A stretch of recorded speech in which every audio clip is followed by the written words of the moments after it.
Y me dice, cuando el demonio habló, entonces me dice el Señor, dile a él que si no viene y pide perdón, después que acabe la de la campaña, él va a caer en una cama y no va a haber medicina para él. ¿Cómo usted supo que se llamaba Luis el que le había robado la cartera al pastor? El estadio estaba lleno de demonios, lleno, principados, potestades, todo. O sea, el demonio iba donde usted a decirle cuál era la persona que había llevado para... Sí, y me mostraba la imagen. Ya yo lo tenía.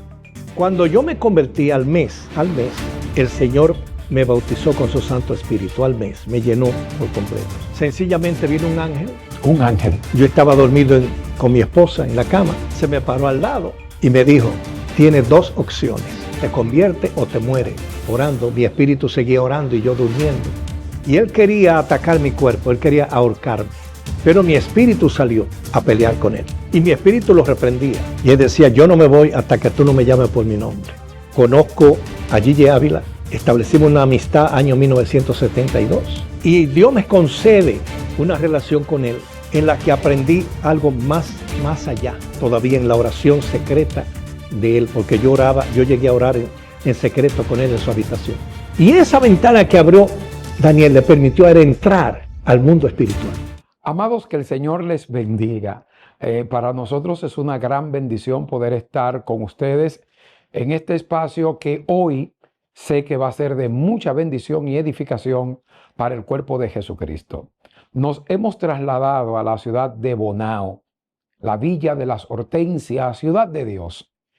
Y estamos ahora mismo en las oficinas del ministerio del pastor Carlos Vicente Barranco en la iglesia Atrios de Dios.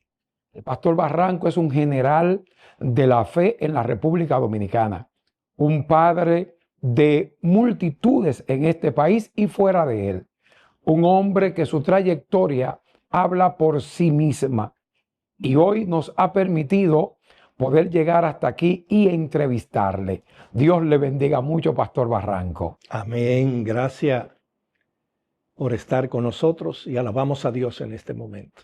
Amén. Queremos conocer lo que Dios ha estado haciendo en su ministerio, lo que Dios ha estado haciendo en su vida, lo último que Dios ha estado trabajando con usted en los últimos años, en la línea de la adoración, en la línea profética, en la línea apostólica. Queremos que usted nos hable sobre esto, que nos oriente, porque sé que es un hombre de una vasta experiencia y estoy convencido de que las multitudes que van a ver esta entrevista serán edificadas. Bueno, ya en casi 54 años que tenemos en el ministerio, Dios nos ha permitido no vivir el evangelio común que vive mucha gente. Desde mis inicios, yo traté de vivir un evangelio sobrenatural. Porque cuando yo comencé a leer las Escrituras y comencé a ver las cosas grandes que Dios hacía con esos hombres en el Antiguo Testamento y luego en el Nuevo Testamento con los discípulos, yo fui de lo que dije, yo no puedo quedarme siendo un evangélico nominal, un evangélico de iglesia, un evangélico de banco. Yo tengo que buscar, porque si estos hombres buscaron, eso quiere decir que hay algo más allá. Y yo no sé lo que tengo que hacer, pero voy a usar el único medio que tengo para investigar: la oración y lectura de la palabra de Dios. Cuando yo me convertí al mes, el Señor me bautizó con su Santo Espíritu al mes, me llenó por completo.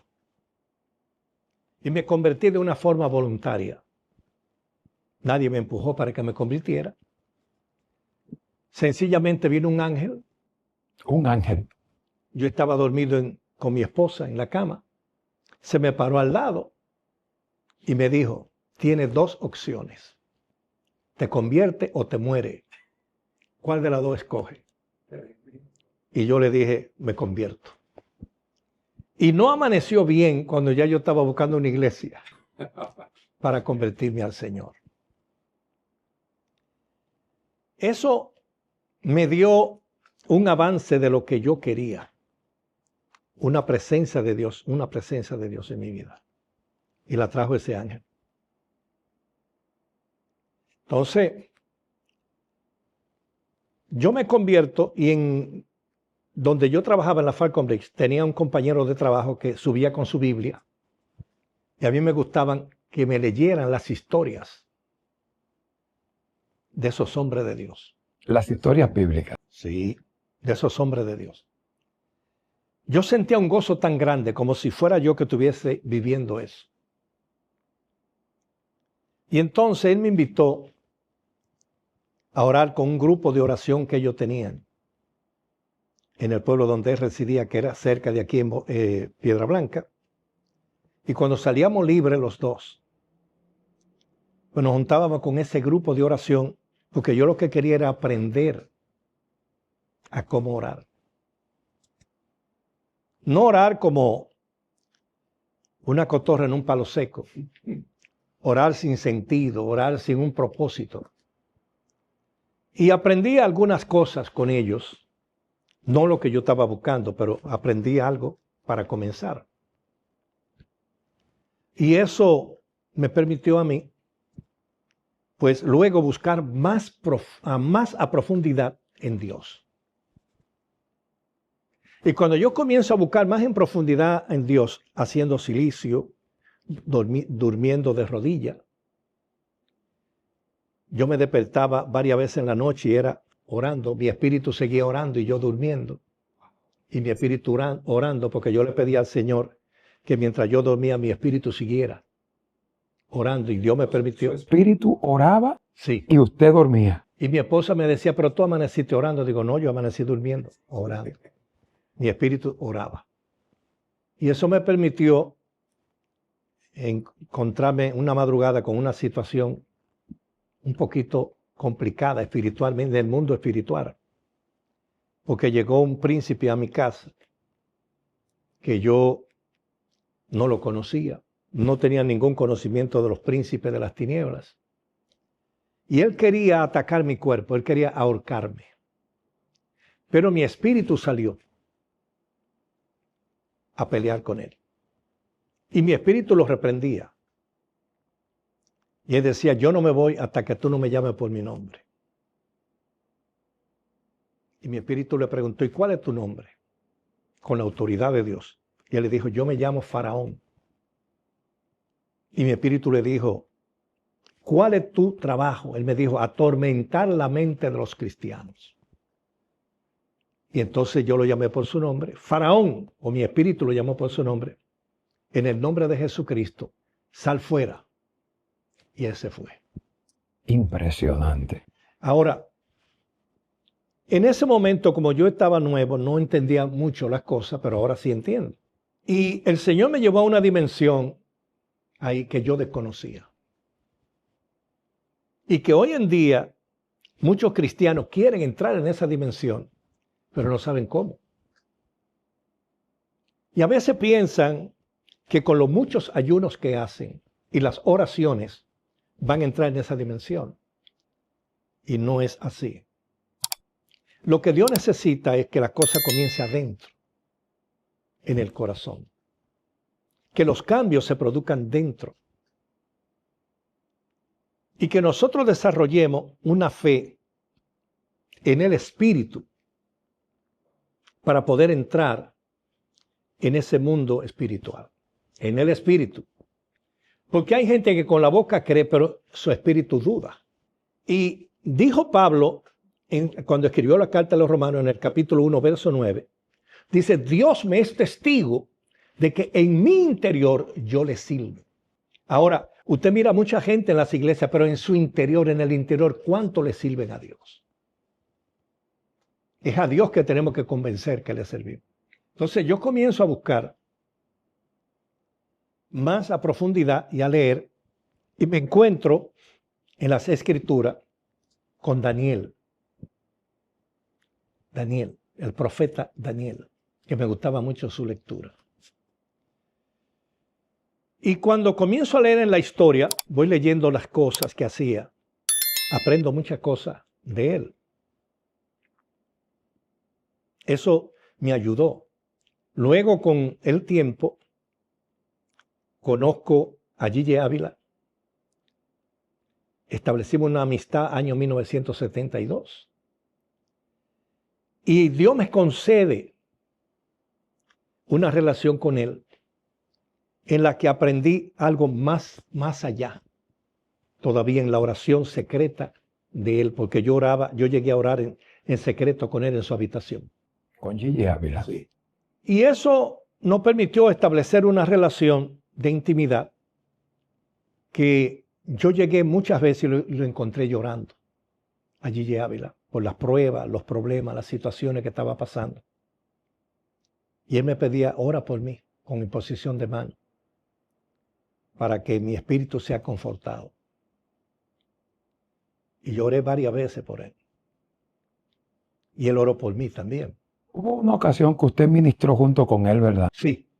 Estuvimos en el ministerio de él, en la televisión, en un culto que daba los sábados, en la mañana. Y ahí ocurrió algo fenomenal. Gille, si usted busca la historia de Gille, se va a encontrar de que Gille, cuando subía a ministrar a la plataforma, no llamaba a nadie a que orara con él. Él oraba solo. Pero en esa ocasión me dijo, aquí hay un hombre que yo lo conozco y que el ministerio de él es de milagros. Y yo quiero que él suba para que ore conmigo en este sábado. Lo que pasó en el ministerio de Gille fue increíble. Después de esa ministración, comenzaron a llamar gente del mundo entero. Hubo que recoger todo el que trabajaba en el ministerio para atender la llamada porque no daban abasto. La gente llamando y testificando milagros y pidiendo oración. Bueno, pero ocurrió un caso ahí, porque cuando él llamó a los enfermos, no iba mucha gente a ese retiro. Pasaron como 7 u 8 personas. Pero noto que una señora rechaza a Gille y se va para el lado donde yo estaba predicando, ministrando. Dice, yo quiero que usted ore por mí. Y yo le dije, ¿y cuál es su problema? Que tengo un tumor en el vientre.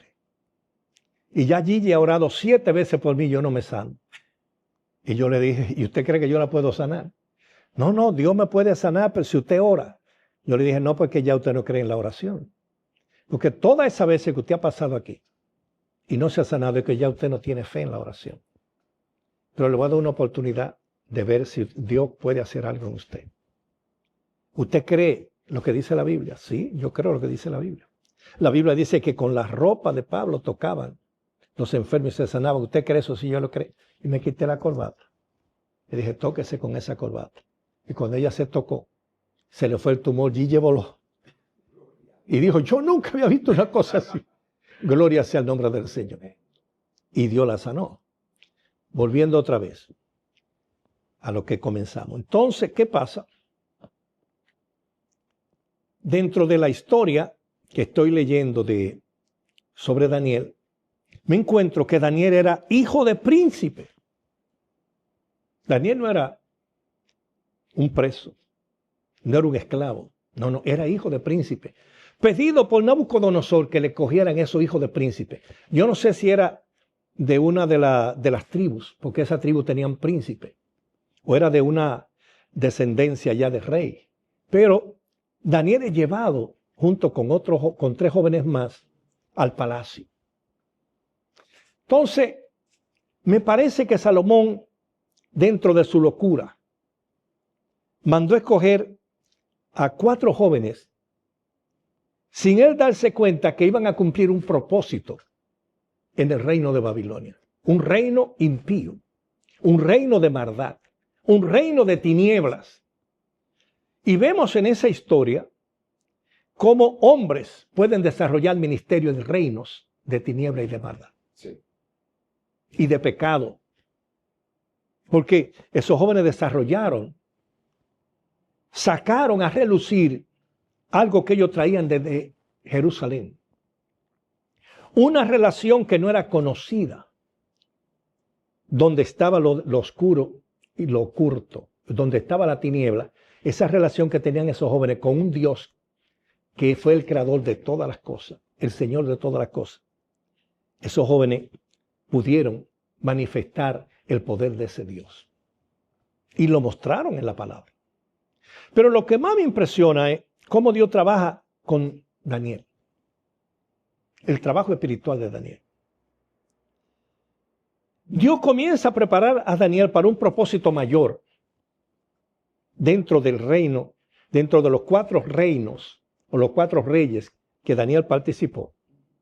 Daniel desarrolló una relación de intimidad con Dios que yo lo he comparado con algo que dice la Biblia y que nosotros no pensamos en eso. El éxtasis espiritual. Y cuando hablo del éxtasis espiritual, no quiero que los oyentes se vayan a confundir con esa palabra. Porque hay éxtasis diabólico y hay éxtasis de las tinieblas. Pero eso es lo que viene para engañar con espíritu de mentira. Pero conforme a lo que la palabra de Dios nos enseña, por ejemplo, en el capítulo 10 de Hechos, de que Pedro tuvo un éxtasis en Jope. Estaba en oración y entró en el éxtasis, en su oración, una oración en el éxtasis. Abasaba la jasoja.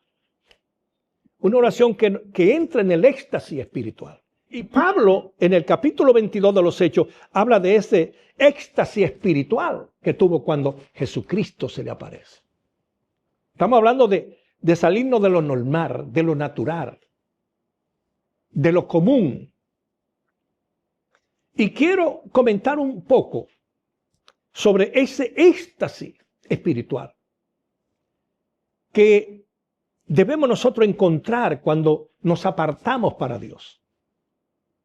No estoy hablando de gente que ora oraciones comunes, ni gente que ora en grupos. Estoy hablando de hombres y mujeres que se apartan para buscar a Dios a sola y que se entregan a la oración. Porque esto necesita, el éxtasis espiritual necesita una entrega total, una entrega integral donde formen parte el alma, el cuerpo y el espíritu. Poderoso. No cuando solamente se ofrezca una alabanza con la boca. O no cuando solamente se diga, mi alma te alaba. Sino que se involucren los 3, el cuerpo, el alma y el espíritu. O sea, que se ofrezca un sacrificio vivo, como dice Romanos, capítulo 12, verso 1. Con vida. ¿Y cómo se logra eso? Ahora ya vamos. Porque, por ejemplo, en el tabernáculo se ofrecían sacrificios muertos. Había que matar el animal. Pero la Biblia habla de sacrificio vivo.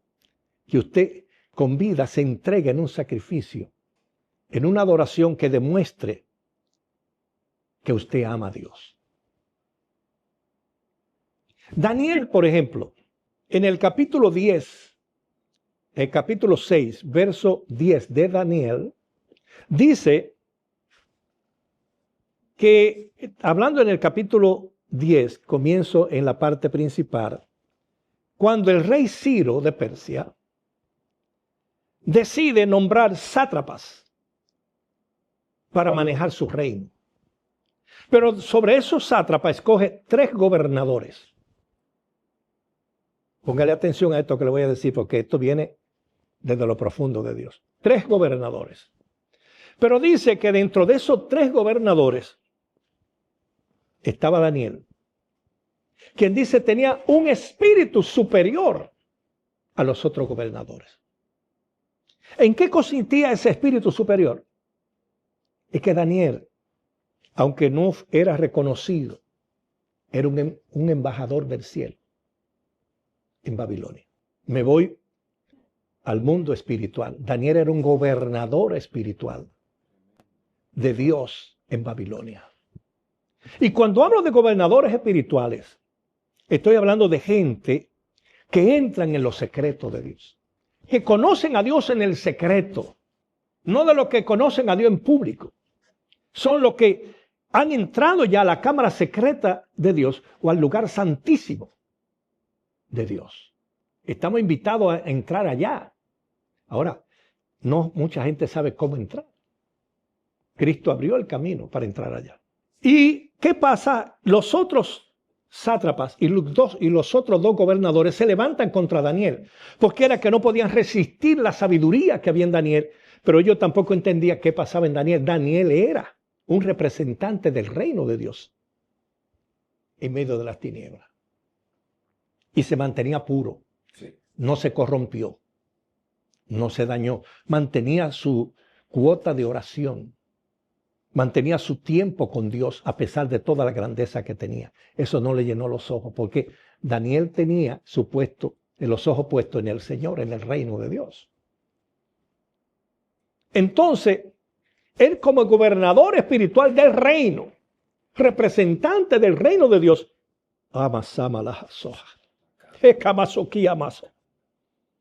representante del reino de Dios en un reino de tiniebla. Usted diría, ¿y cómo es? ¿Cómo puede ser un gobernador del reino en medio de la tiniebla?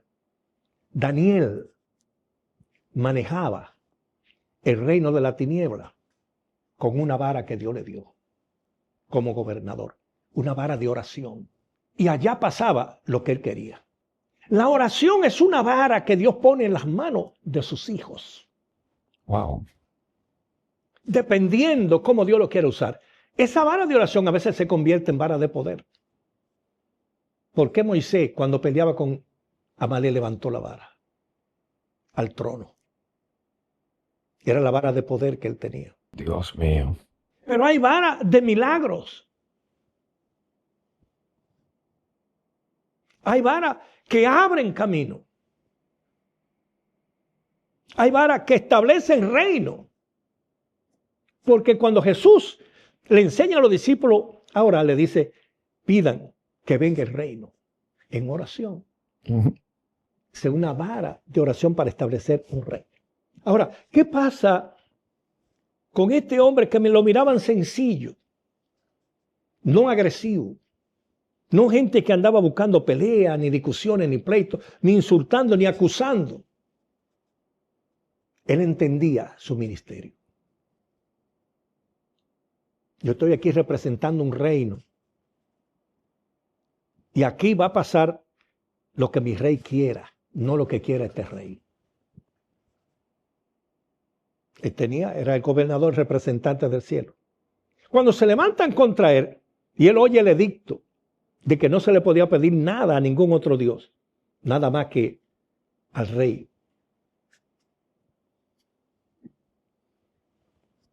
Él desoyó eso.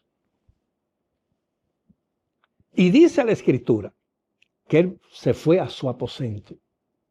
Podemos hablar de que Daniel tenía un aposento alto, donde entraba en intimidad con su rey.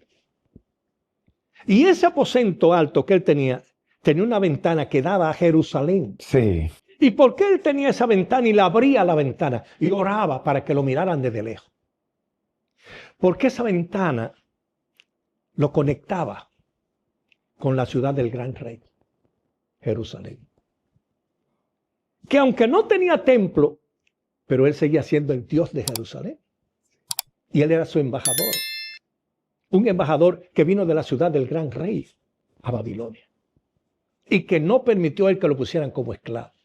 Entonces, esa relación de comunicación con el gran rey de la ciudad le permitía a Daniel extender su vara de intersección.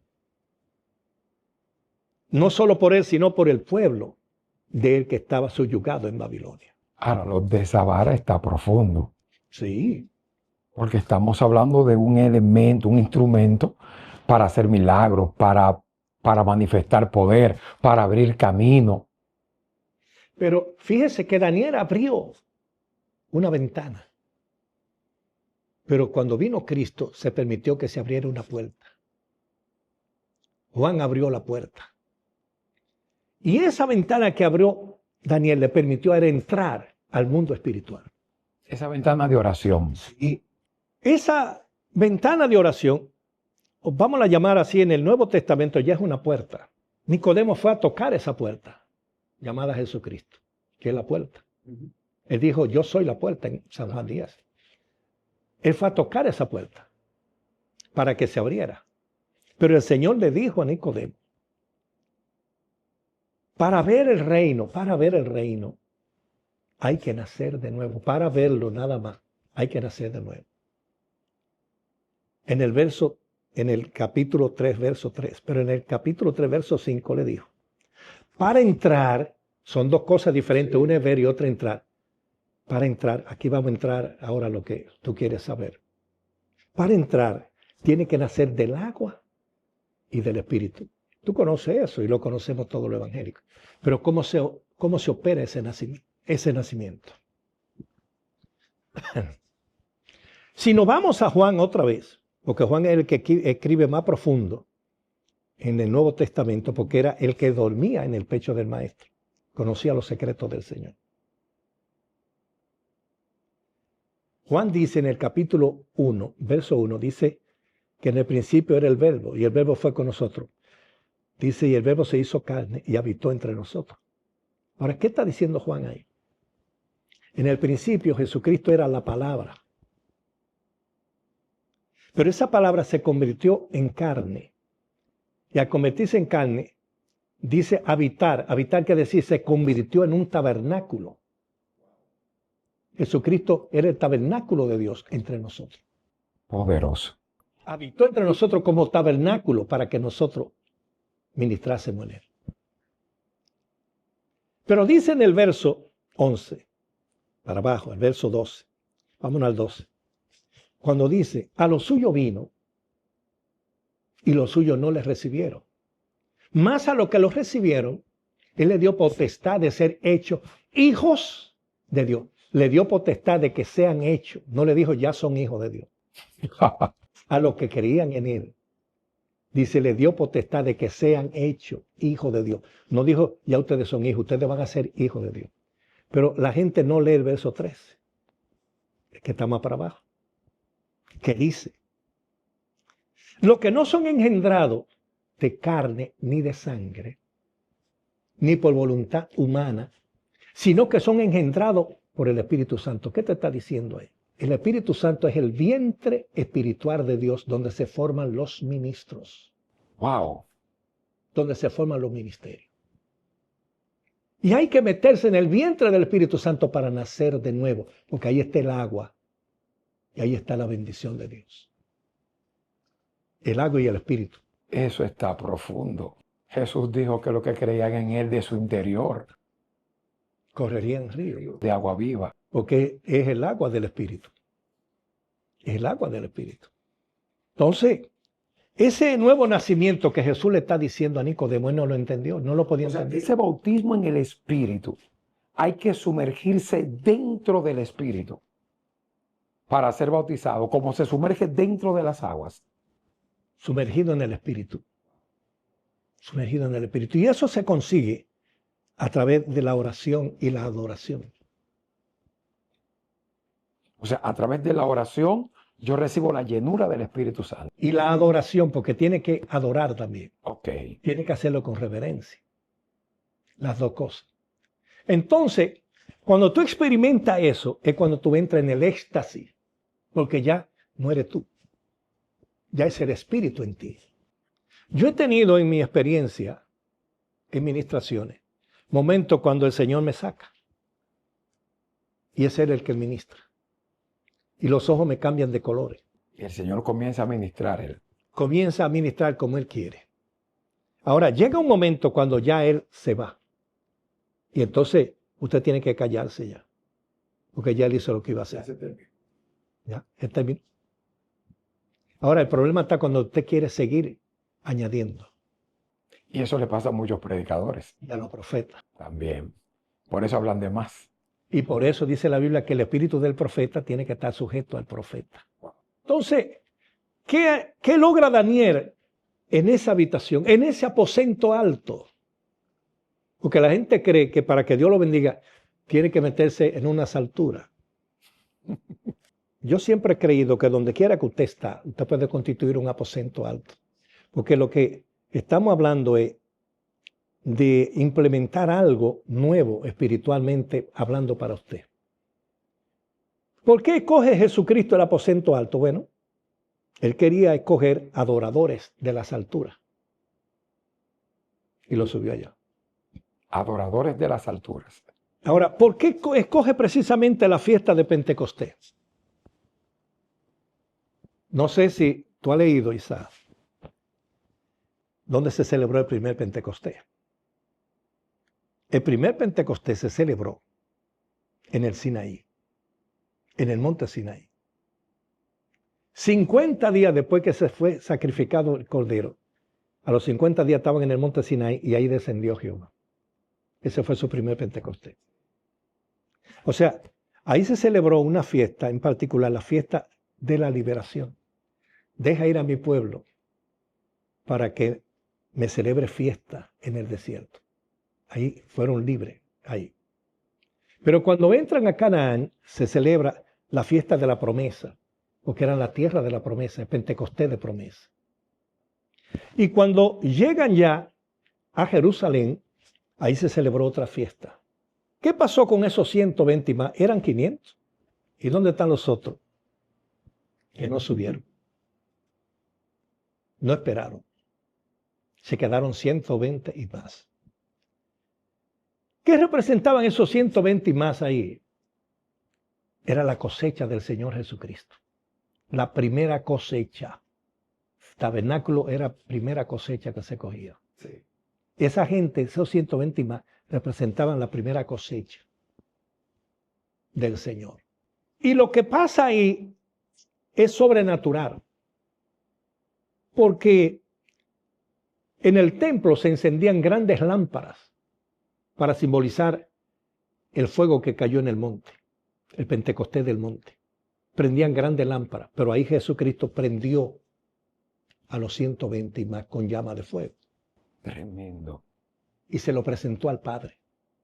Esta es la cosecha del reino. Esos 120 fueron la primera cosecha del reino del Señor. Impresionante. Y esos 120 se convirtieron en 3,000 en un solo día. En 8,000 en otro día. 8,000 en total. Entonces, vemos el inicio de esa iglesia avivada. Pero no todos los 120 recibieron el poder que el Señor le entregó a Pedro. Porque Dios entrega llaves espirituales. A Daniel le entregaron una llave para abrir la ventana que lo comunicaba con la ciudad del gran rey. Y esa misma llave que lo comunicaba con la ciudad del gran rey, él pudo abrir el portal del mundo espiritual, la puerta del mundo espiritual. Porque Daniel vio lo que él podía conseguir en su relación en la oración sobrenatural, con la oración sobrenatural. Dejar la oración natural para entrar en la oración sobrenatural. Sí, porque el ministerio de Daniel se basó fue en oración. Ahí era que estaba basado en la oración. Sí, en la oración. Y el sacrificio. Porque si analizamos a Daniel, nos damos cuenta que Daniel no tuvo un llamado como tuvieron los demás profetas. Daniel se enfrentó a una situación donde su vida corría peligro en Babilonia y él fue delante del rey y dijo, yo te voy a revelar el sueño. Va donde sus amigos le dice, oren por mí, y esa noche Dios le revela el sueño. Entonces pudo conquistar a través de la oración y se convirtió en un profeta extraño, si pudiéramos decir, porque la mayoría de los profetas vemos su llamado en la Biblia, algunos de ellos fueron ungidos para ser profetas, pero en el caso de Daniel, Daniel llega a Babilonia y enfrenta una crisis en Babilonia. El hombre se destaca por su vida de oración y Dios comienza a revelarle cosas. Pero esa misma crisis que él enfrentó lo ayudó a encontrar el camino de lo sobrenatural. Que fue como me pasó a mí cuando el ángel me fue a llamar con una amenaza. Sí. Yo entonces me tiré a buscar a Dios y encontré entonces el camino a lo sobrenatural. Porque hay gente que cuando comienzan a buscar a Dios en lo sobrenatural, comienzan a experimentar las bendiciones del rey. Comienzan a experimentar las bendiciones del rey. A medida que se va profundizando, entonces experimenta las grandezas del reino. Cuando digo que Daniel abrió el portal, Daniel abrió el lugar donde se mueve el reino. Sí. Porque comenzó a ver el movimiento de los príncipes. Daniel estuvo en oración 21 días, 3 semanas de a 7 días, 21 días esperando. Yo recuerdo en una oración que estaba con el hermano Gigi Ávila. Yo llegué, lo encuentro llorando. Me dice, ven, acompáñame en la oración. Y lo oigo que está gimiendo. Y ese gemido lo condujo a entrar en un gemido del Espíritu. En ese gemido. Y el Espíritu comenzó a gemir a través de él. Y una palabra que salieron de él, yo estaba calladito escuchando cómo Dios estaba ministrando, o el Espíritu Santo estaba ministrando oración delante de él, intercediendo por él. Y cuando el Espíritu dijo, a través de él, Padre, envía tu ángel para que las bendiciones que me están siendo retenidas en los aires, sean desatadas. Desátala, desátala, Padre. Él estaba esperando una bendición que Dios le reveló que le iba a llegar, pero estaba siendo retenida en los aires. Que fue, sí, lo que pasó con Daniel. Sí. Entonces mi mente se fue a Daniel de una vez. Y cuando yo terminamos de orar, y yo me fui tranquilo, cogí la Biblia y me fui a Daniel. Y cuando veo en el capítulo 10 que viene el personaje con el vestido de oro de Ufa, el oro puro de Ufa, y le dice, Daniel, desde el día en que tú propusiste en tu corazón orar, tu oración fue respondida. Ahora, ¿por qué Dios responde oraciones de inmediato? Antes, solamente con usted pensarla, Dios la responde y otra no. Y la respuesta se dilató en llegar, o sea, no llegó en el mismo momento. Ahora, la pregunta sería, ¿por qué Daniel sale de su comodidad del palacio y se va a la orilla del río Hiddekel? ¿Por qué Daniel hace eso? Y era un hombre ya con casi 100 años. Sí. Cuando él va a Hiddekel. Claro, y va con unos guardias que le acompañaban. Ahora, ¿qué pasa? Hay momentos en la oración, varón, cuando usted tiene que dejar las oraciones comunes, normales, para irse donde está el fluir. Wow. El fluir. Hábleme de eso. Cuando usted mencionó ahorita la palabra que dijo Jesucristo, correrán, fluirán los ríos de agua viva. Es cuando usted entiende que su metodología de oración tiene que cambiar. Usted tiene que salir. Y que si es necesario levantarse de la rodilla y moverse y caminar, camine. Pero haga que fluya el espíritu de oración a través de usted. Porque cuando comienza el fluir de Dios, el fluir del espíritu en usted, va a venir la oración en el espíritu y el éxtasis espiritual. Y ya no es usted. A usted le ha pasado muchas veces, pero no se ha dado cuenta. Ahora lo va a tomar en cuenta. Momento en que usted está predicando y llega el éxtasis del espíritu y lo pone a predicar de cosas que usted no iba a predicar, pero predicó. Y cuando usted intenta volver a predicar de eso, no puede, porque eso lo hizo en un éxtasis espiritual. Es así. Entonces, muchas veces Dios nos permite a nosotros vivir esa experiencia del éxtasis espiritual. Lo que nos lleva a nosotros a orar siempre buscando eso. Por ejemplo, yo tengo una costumbre que solo la comparto con alguna persona, lo voy a compartir contigo y con los que te siguen,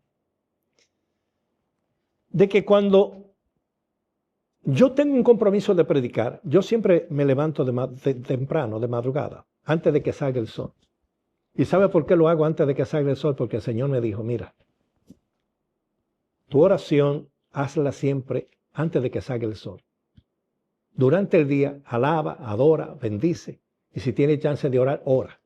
Pero ora antes de que salga el sol, porque las tinieblas se mueven menos durante la noche y la oscuridad.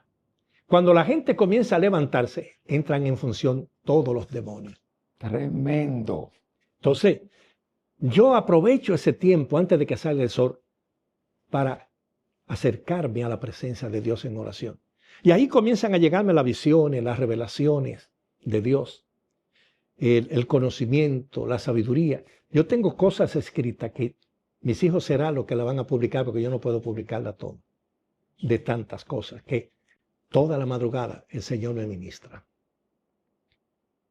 Entonces, eso me ayuda a mí a tener una vigencia espiritual y no caer en lo común, en lo normal. Ahora mismo la gente tiene que estarse auxiliando de la inteligencia artificial para que le dé mensaje.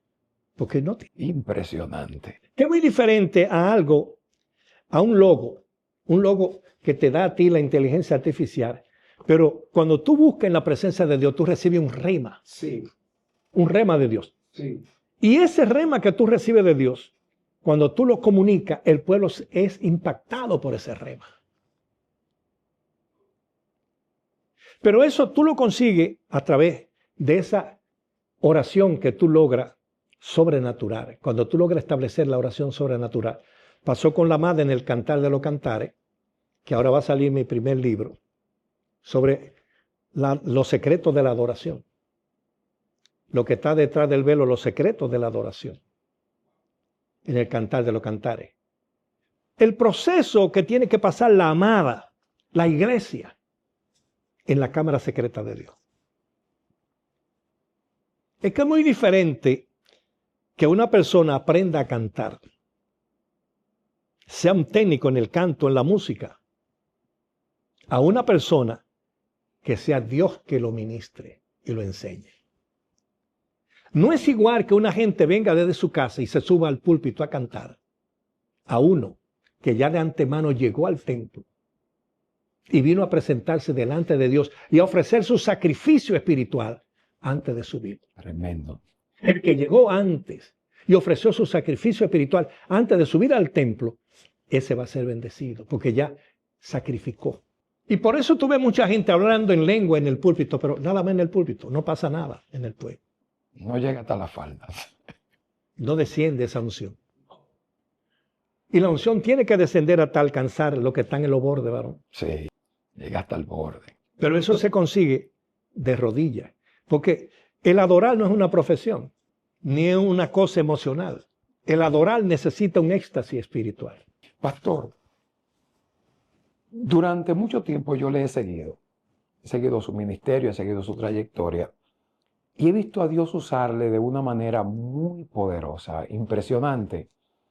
Y guardo algunos recuerdos y me gustaría que usted nos ilustre un poco sobre qué es lo que realmente pasa en esos momentos.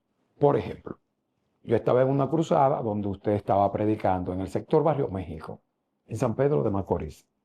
Viene un delincuente, sustrae la cartera de un pastor, se anuncia públicamente que a ese pastor le han robado su cartera en la campaña, y cuando usted sube a predicar, lo primero que usted hace es llamar al que le sustrajo la cartera por nombre. Recuerdo que se llamaba Luis. Usted dijo: Luis, te has metido en un gran problema porque te has robado la cartera de un ungido. Devuelve eso.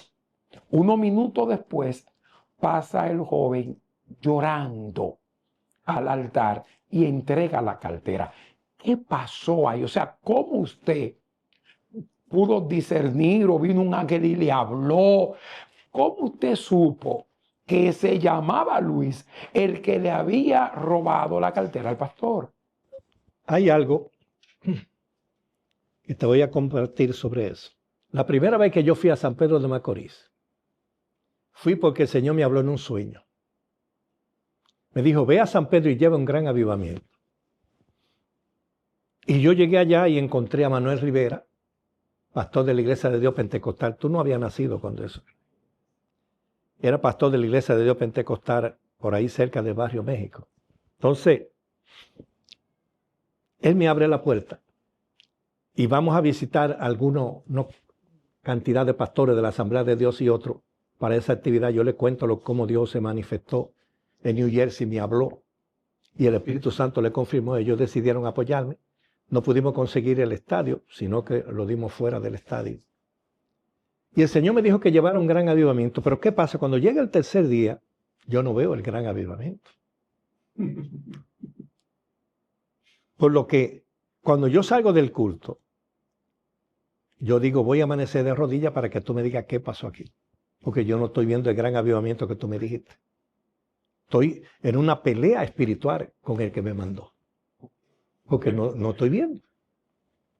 Y en la madrugada, él viene en un éxtasis y me saca de la habitación. Y cuando me saca de la habitación, me salen dos alas gigantes. Yo recuerdo que hasta los brazos me dolían de moverla según iba volando sobre toda la ciudad. Venía otro ángel al lado mío y el Espíritu Santo me dice, mira lo que yo he hecho, y me llevó al estadio. Y el estadio estaba lleno de demonios, lleno, principados, potestades, todo. Me dice, mira, en las campañas que ha dado Gigi Ávila siempre hay pelea y desorden, y mira lo que hicimos por ti. Atamos todos los demonios de la ciudad y la muerte hasta que tú termines. Y volvieron y me llevaron a la casa. A partir de esa noche, resulta ser que yo comencé a ver cosas que yo no la creía posible.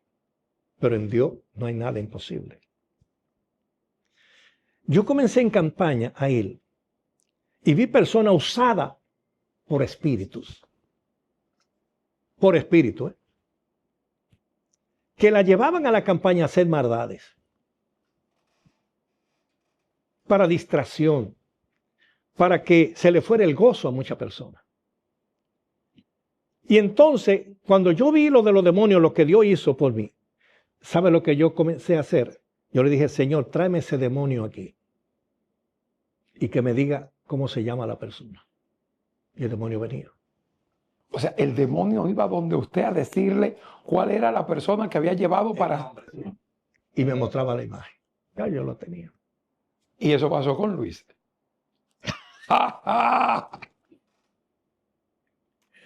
Entonces, qué tremendo es Dios.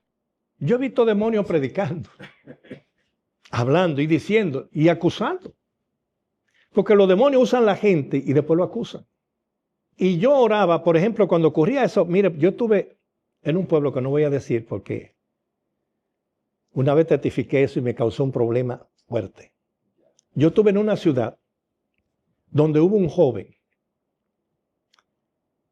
que fue a comprar naranja, mandó que se la cortaran y comenzó a tirarla para la plataforma donde estábamos nosotros.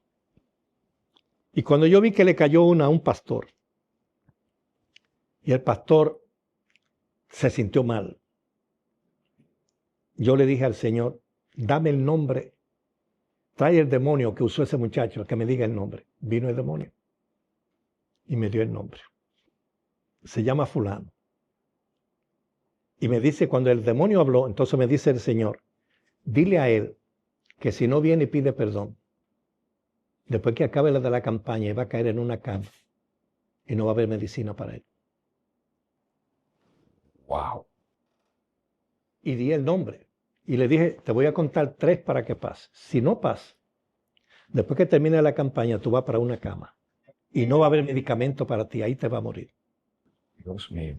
Aquí vinieron a buscarme para que fuera a orar por el muchacho. Digo, no, yo no voy a echar para atrás. No puedo impedir que Dios haga lo que él dijo que iba a hacer.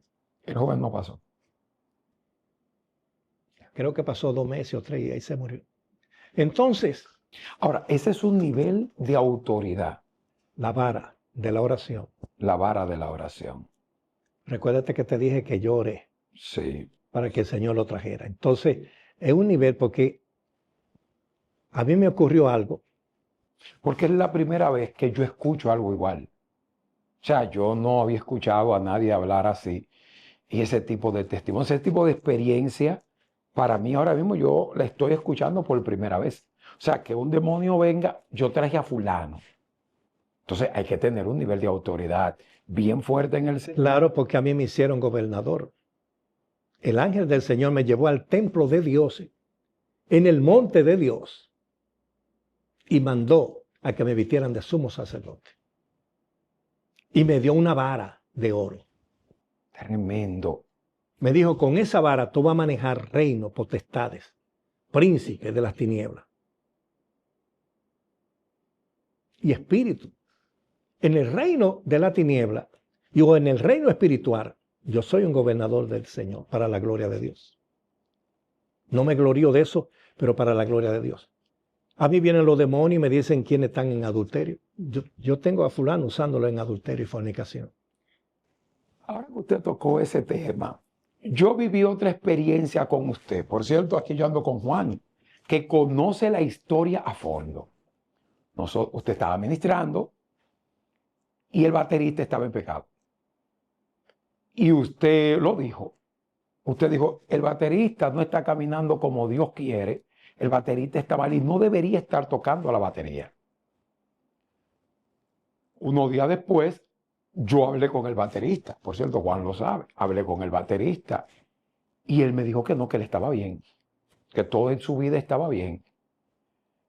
No pasó un mes cuando la que era novia tenía 3 meses de embarazo. Cuando sacamos la cuenta, en el momento que usted le profetizó, él estaba en fornicación y estaba tocando la batería. Luego, cuando se le confrontó nuevamente, no tuvo más nada que decir, porque ya la evidencia estaba ahí del embarazo de la... Por cierto, la criatura está viva, anda. Y usted se lo profetizó cuando ni siquiera, o sea, no se veía ni siquiera que esa niña estuviera embarazada ni nada, y obviamente usted ni siquiera lo dijo a la muchacha, fue a él que se lo dijo. Entonces, literalmente yo confirmo eso porque ya yo lo vi con usted. Y es un testimonio que aquí hay otro testigo también, que es mi hermano Juan, que conocemos la persona en cuestión. Gloria al Señor. Mira, Isa, había un pastor, que me voy a reservar el nombre también, fuera del país, en Miami, con una, creo que era la iglesia más grande de Miami. Una iglesia inmensa. Y Dios lo había prosperado tremendamente ese hombre, descendiente judío, hacía gala de su apellido judío, emisoras de radios allá en Miami y fuera del país, canales de televisión, un hombre que había alcanzado una fama tremenda. Y a su congregación, yo tenía aquí una pareja de esposos, que fue un milagro que se convirtieran los dos. Y se fueron allá a Miami, y cuando ellos se estaban congregando ahí, le hablaron al pastor de mí. Y el pastor me invitó a que yo fuera a predicarle una campaña de 3 días en Miami. Yo oré al Señor, el Señor me dijo, y cogí la campaña y voy para allá. Todo bien. Fueron 3 días de milagros, de salvación. Dios hizo muchas cosas maravillosas, gozo en el pueblo. Y salimos contentos. Pero en este camino hay cosas que hay que ser espiritual para entenderlas. Porque a veces uno en la emoción no mira la situación, lo que está ocurriendo. Bueno, yo vi que todo el mundo estaba contento, pensé que todo estaba bien, en mi opinión. Pero ¿qué ocurre? Cuando yo llego a la casa de los hermanos, me pongo a orar y me quedo en un éxtasis. Y en ese éxtasis viene el Espíritu Santo y me dice, mira, te faltó un mensaje. Y yo le dije, pero yo prediqué lo que tú me dijiste. Y dice, no, te faltó uno. Por la mañana llama al pastor y dile que falta un mensaje. Pero que no me ha dicho qué mensaje, sino que falta un mensaje. Bueno, yo llamo al pastor y le digo lo que me dijo el Señor. Me dice, yo creo que el Señor le habló, pero yo tengo ya otra actividad vamos a programar otra fecha para que usted venga y dé el mensaje. Yo, está bien, así lo hicimos.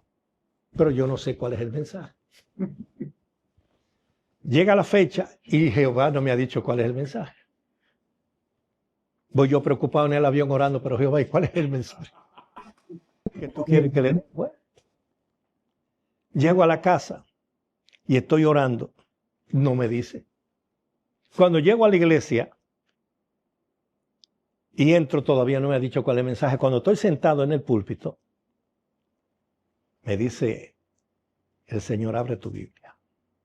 Cuando yo abro la Biblia, se abre en Segunda de Reyes, capítulo 4, de la Sulamita,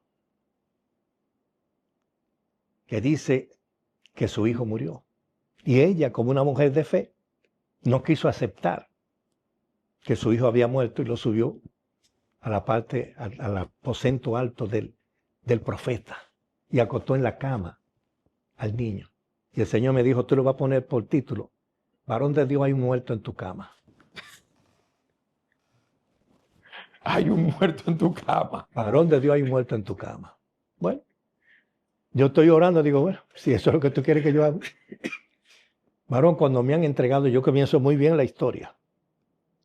Pero cuando hablo de que llegó Eliseo a la casa de esa mujer y él quiere saber lo que pasa y ella le dice, no, el problema no está aquí abajo.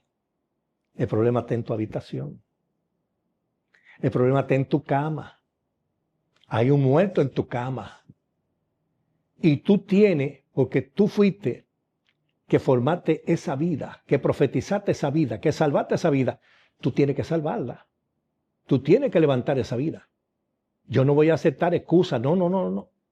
Fue una profecía que yo recibí tuya. Y entonces el profeta se ve comprometido. Y sube a la habitación. Y cuando sube a la habitación, entonces ahí comienza el Señor a darme la palabra. Míralo. Es por culpa tuya que está muerta esa vida. Pero yo no me estoy dando cuenta de lo que está pasando atrás con el pastor. El pastor se está poniendo blanco, colorado, amarillo, de todos los colores. Y yo atacando el muerto en la cama.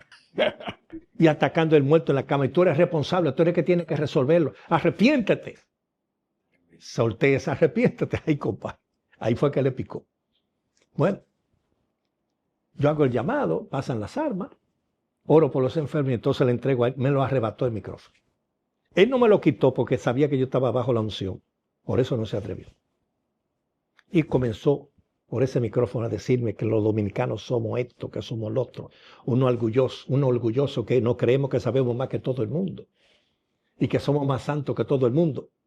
Yo tomé mi Biblia calladito, me salí de la iglesia. Los hermanos salieron conmigo, la gente comenzó a irse del templo. Cuando vieron la actitud del pastor, comenzaron a salir. Una iglesia grande. Bueno, yo me voy a la casa y me dice el hermano que me invitó, pastor, ¿y por qué usted predicó eso? Dijo, no fui yo. Fue el Señor que me dijo que ese era el mensaje que había que predicar. Usted sabe, ahora ese pastor ha creado un problema y ese es un hombre de Dios. Digo, bueno, llamaron a algunos pastores dominicanos, me atacaron duro, duro. Y yo le dije, si habló Jehová, se va a cumplir lo que él dijo. Pero si no habló Jehová, que me caigan las piedras a mí. Al otro día viene un mensajero con un cheque que me mandó el pastor de una ofrenda. Yo lo cogí y le digo, mire, dígale al pastor que yo se lo voy a donar, esa ofrenda, para que lo use en los programas de radio o de televisión. Porque Jehová me dio el pasaje para yo venir y para yo regresar. Yo no necesito eso. Yo vine a traer un mensaje. Se lo dejé. Varón, al mes estaba en la prensa el pastor, toda la prensa, acusado de violar una menor. Y una menor especial de 15 años. Cuando lo llevaron a juicio, le preguntaron, ¿usted es culpable? Dijo, no, yo no soy culpable. Le dice el fiscal, vamos a ver quién es esto. Y le sacaron un video de él entrando a un motel con la niña. ¿Y ese quién era? No, que la niña me pidió que le enseñara cómo era el sexo. 20 años de prisión. La iglesia se cayó, me dio pena. Pero tal vez, si hubiese oído la voz de Dios, no la mía, la voz de Dios, y se hubiese arrepentido y hubiese comenzado a trabajar en eso, Dios lo hubiese perdonado y lo hubiese restaurado. Lo grande de eso es que después yo vi a algunos presos que estaban con él ahí en esa cárcel, que decían que él quería pastorear una cárcel que había allá y no lo dejaron por esa situación. Entonces, muchas veces el Espíritu Santo trae y revela a través de la palabra. Y cuando usted tiene la vara del poder del reino de Dios, usted es conocido en el reino de la tiniebla y en el reino de Dios. Los demonios lo conocen a usted. Sí. Y se someten, se sujetan a usted porque saben la autoridad con que Dios le ha investido a usted. No una unción de hombre. Si por unción de hombre, yo podría decir, a mí me ungió un hombre con un manto profético. ¿Y quién me ungió a mí? A mí me ungió un hombre que fue ungido por Teleosbo. ¿Y quién ungió a Teleosbo? A Teleosbo lo ungió William Branham, el hombre que le apareció una llama de fuego en la cabeza. El que ungió a Luis Ulvae, David García, fue el que me ungió a mí. ¿A usted lo ungió David García? Yo he escuchado mucho de David García, pero no lo conocí. Y a David García lo ungió Teleosbo. Porque David García le prestó su casa por un año a Teleosbo mientras estuvo en el avivamiento de Puerto Rico. Y cuando David García vino aquí, que Luis Ulvae le iba a robar la cartera y se le quedó el brazo duro, David García oró por él y él se convirtió y lo ungió, porque él pidió que lo ungiera como predicador. Y cuando cae Luis Ulvae, entonces me levanta el Señor a mí aquí. Con el mismo hombre que lo ungió a él, me ungió a mí. ¿En qué año usted comienza su ministerio? Yo comienzo el ministerio en 1972. En el 72. Acabando de convertirme a los 6 meses. Su ministerio creció rápido. Mira, ahí está la tarjeta. Yo fui ungido a los 6 meses. Como evangelista, varón. A los 6 meses. A los 6 meses como evangelista internacional. Ahí abajo está. Tremendo. ¿Y qué pasó, varón? Yo llegué a una casa donde estaba David García orando. Yo no sabía que él estaba ahí. Esta es su primera credencial. La de abajo, las azules. La azul. Excelente. A los 6 meses de haberse convertido. A los 6 meses de haberme convertido. Porque llegamos a la casa donde estaba, eso hacían ya 5 meses que yo estaba convertido. 6 meses, exactamente. Llegamos a la casa donde estaba David con un grupo orando que se iba a celebrar el cincuentenario pentecostal aquí en Santo Domingo. Y cuando llegamos y tocamos a la puerta, porque yo andaba buscando unos tratados, porque ahí estaba un doctor que era quien distribuía los tratados de Gigi Ávila. Lo tomó el Espíritu Santo y salió danzando, él y otro profeta que tenía. Y cuando abrieron la puerta estaban hablando en otras lenguas. Y yo ando con mi supervisor. Y lo toma el Espíritu Santo a mi supervisor y comienza a hablar en lengua también. Y toma el Señor a David García en profecía y dice, ese es un evangelista del Señor que va a traer un gran avivamiento a esta ciudad. Lo que pasa es que él todavía es un niño espiritual y tiene las alitas espirituales pequeñas, pero esas alas van a crecer porque Dios lo va a usar grandemente. Únjalo de una vez. Y él dijo, pero lo que tiene son 6 meses. Únjalo, dice el Señor, como evangelista. Impresionante. Ahora Dios le abrió esa puerta. Entonces Dios, Isaac, el Dios de las maravillas, el Dios que Daniel oró, el Dios, el Rey de la ciudad santa. Cuando nosotros usamos a Daniel para aprender de su oración y de su relación con ese Dios, que él sabía que era el Dios de su pueblo, aunque su pueblo estaba esclavizado, estaba disperso por diferentes lugares, él mantuvo su fe en ese Dios y su confianza no la perdió. Tremendo. Entonces, ¿qué nos dice eso a nosotros? Nos lleva a que nosotros a través de la vara de la oración podemos manejar situaciones en este país.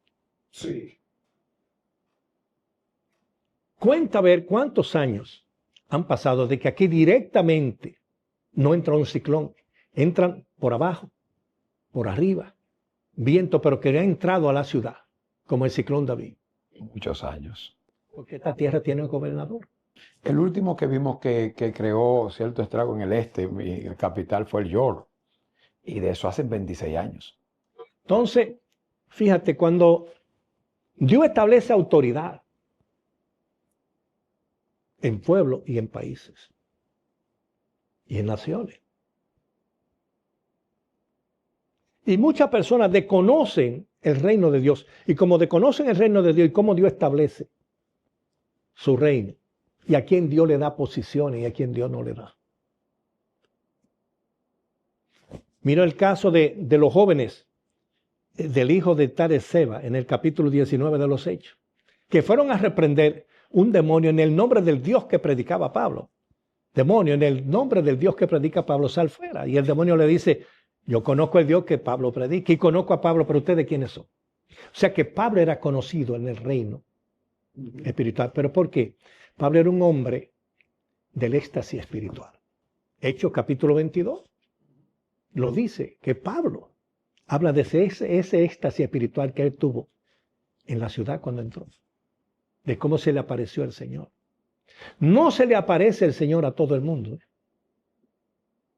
Yo he visto al Señor. Yo fui abrazado por el Señor. Él me abrazó, me tomó en su brazo y me abrazó. Yo adoré al Señor en el cielo. Lo adoré como cordero y lo adoré como león. Pero todo eso, ¿por qué subió Juan? ¿Por qué vio Juan una puerta abierta en el cielo? Porque entró en un éxtasis. Dice, yo estaba en el espíritu, y en letra mayúscula, para que no crea que en el espíritu del hombre, en el espíritu, en el día del Señor. Hay que buscar lo que es la oración sobrenatural, y para eso tú tienes que apartarte, tienes que separarte de los grupos, tienes que orar. ¿Tú sabes cuánta gente han querido orar conmigo?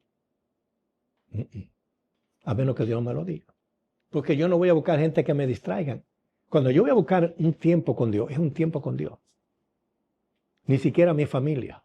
Ahora, yo he notado algo, ahora que usted menciona a su familia con su esposa. Cuando yo he visto que ella lo acompaña a predicar, a la hora que usted comienza a predicar, ella se pone de rodillas y durante todo el mensaje ella ora.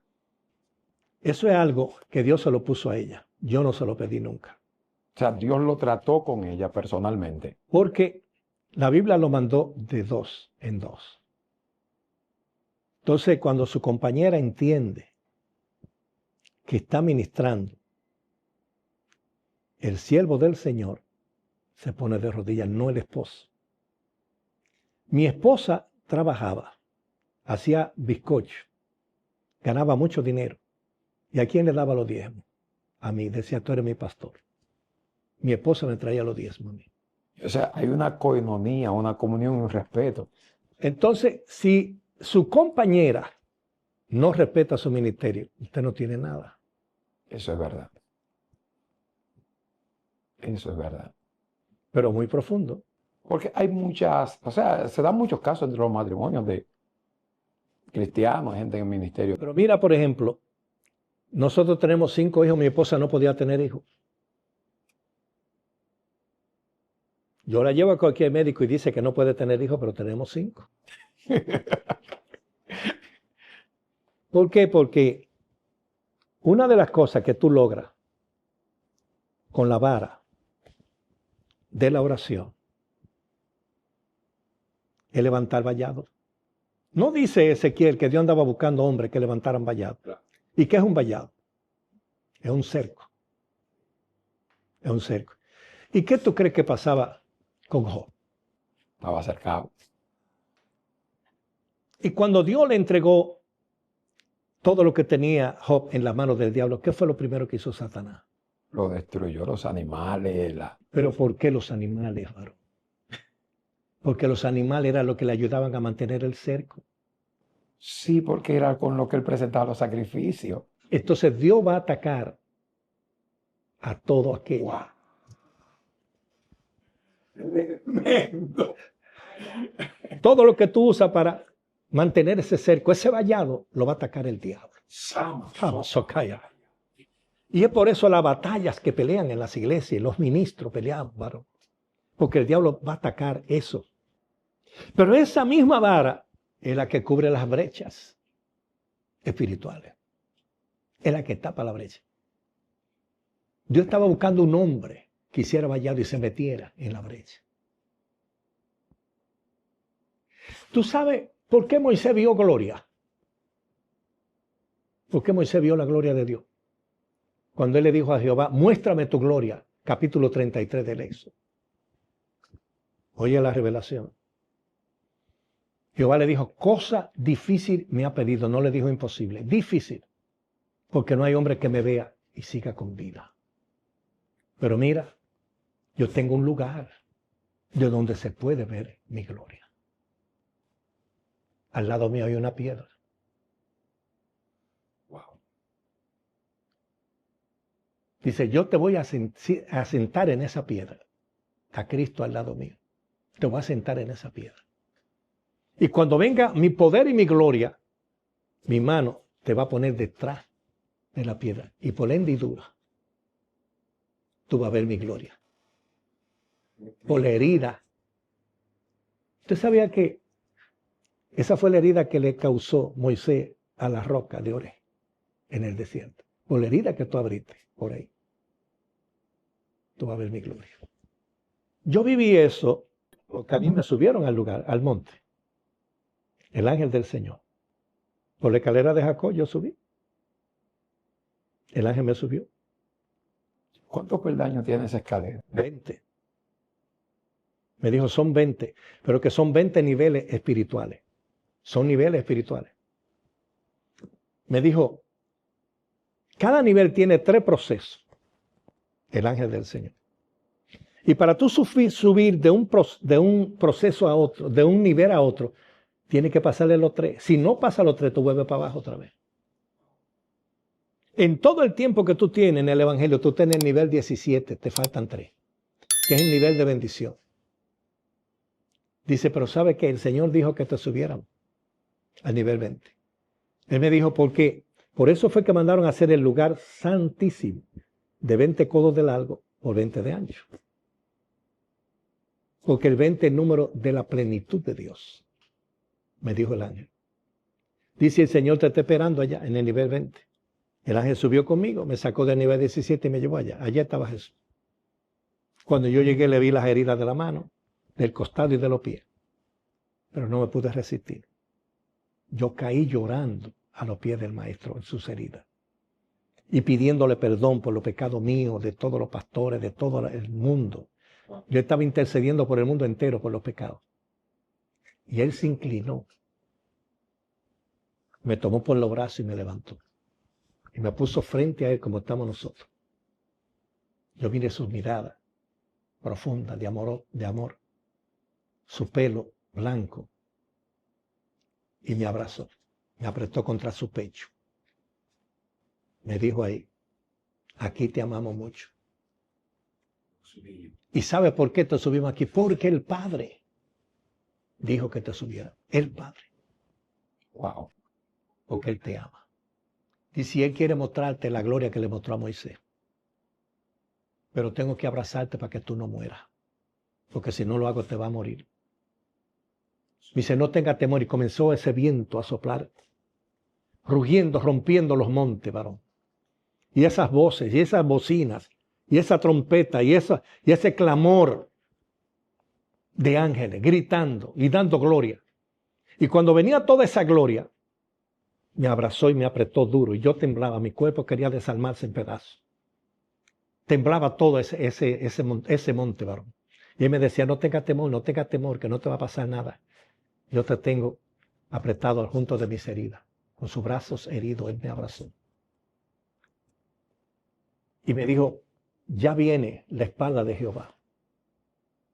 Mira tu cara despacio. Despacio, míralo. Y yo fui mirando mi cara a la derecha. Despacio. Y ahí vi las espaldas de Dios en el monte. Casi me muero. Pero me dijo, mírame a mí otra vez. Yo volví a verlo. Y ahí me bajaron de ese éxtasis, varón. Yo caí fuera, abajo de mi cama. Mi esposa dando gritos porque había una gloria en la habitación tremenda. Qué tremendo. Pastor, cuando yo era muchacho, yo lo escuché a usted hablando sobre el cuidado que usted tiene con su ropa. Porque yo lo he visto a usted ministrando, utilizando la chaqueta, gente siendo sanada. En una ocasión vi una mujer que vomitó un cáncer. Usted le dio por la espalda con los zapatos. Y usted dijo que usted con su ropa era muy cuidadoso, lo que usted se ponía para lavarse, para... Es que todo lo que uno tiene, todo lo que tú usas, tiene que cuidar. Yo he regalado zapatos míos a hermanos que han tenido enfermedades en los pies y se sanan. ¡Wow! Hermanos que yo les he prestado mi vehículo para que lo manejen cuando se sentaron en mi asiento se sanan. Tremendo. Personas que yo le regalé prenda recibieron milagros. Porque que el perfume de Dios que está en ti perfuma tus vestiduras. Por eso Jehová a los sacerdotes les decía cuando ministraban el incienso en el lugar santo, que se quitara la vestidura y la dejaran, y no la sacaran. Impresionante. Porque ese vestido se impregnaba del perfume de Dios. Entonces, la ropa se santifica, Dependiendo quién la usa. No porque sea ropa de un evangelio. El primer requisito es la santidad. Para entrar al lugar santo había que ser santo. Tremendo. Entonces, usted tiene un cuidado con su ropa, con... Sí. Mi esposa no le entrega la ropa mía a que nadie la lave. Ella misma la lava. Su propia esposa. ¿Todavía a esta edad? Mis hijos. Wow. Wow. Tremendo.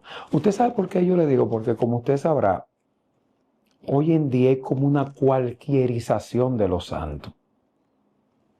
Muchas veces no se respeta el altar, no se respeta a los santos y como que se ha ido perdiendo eso. Entonces nosotros que hemos sido formados bajo un pensamiento de que lo de Dios es de Dios, su templo, su altar, de que hay que tener un cuidado quién sube al altar, quién ministra, quién toca.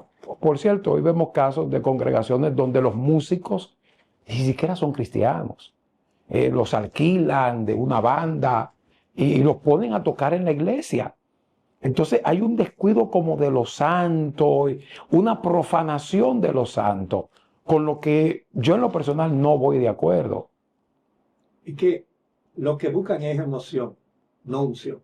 Y lo que yo aprendí fue a buscar la unción, no la emoción. Yo tuve muy buenos maestros, hermano. Me codié con muy buenos maestros. Hermanos de una data grande de buena experiencia.